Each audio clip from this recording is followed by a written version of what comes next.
Hi guys, good morning, good morning, good morning everyone. Ayan po. So ipapakita ko sa inyo kung paano tayo magwe-weaving. Tapos part 3 na po to sa tutorial natin sa ating basahan. Pero ito ngayon, kasi maliit lang siya, ano lang to, pot holder po. So pot holder na po ang aking ginagawa ngayon para matapos ko yung 150 na order ng aking classmate. So guys, ito ha, tandaan, lagi ninyo lalagyan dito. Ito ang ginamit ko ngayon sa rubber band. Minsan ginagamit ko po dito is tela. Ganito, basta siya umuna, tatalian talaga natin siya simula sa taas hanggang dito. Pinulupot ko yan dyan. So, siguraduhin po natin na hindi ito makakalas na ating nilagay dito na tela sa pako. Yan.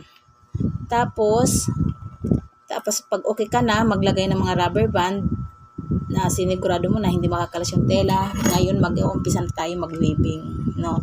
Weaving na tayo, guys. So, alternate lang po yan. Nasa taas. Kunin natin na yung nasa ilalim.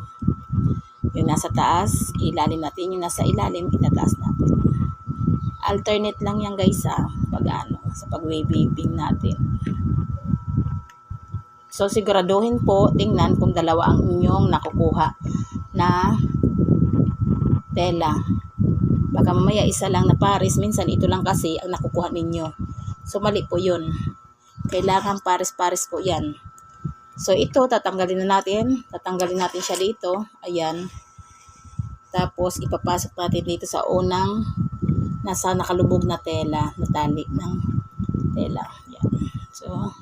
Yan. So, yung nasa taas kanina, ilalim na naman natin siya. Kukunin natin dito yung nasa ilalim naman. Yan. Puro nasa ilalim ang kukunin natin. Tapos siguraduhin ninyo, dalawa talaga siya ang nakukuha ninyo. Hindi pwede ang isa kasi mali na po yan. Puro sa ilalim ang titirahin po natin. Ay.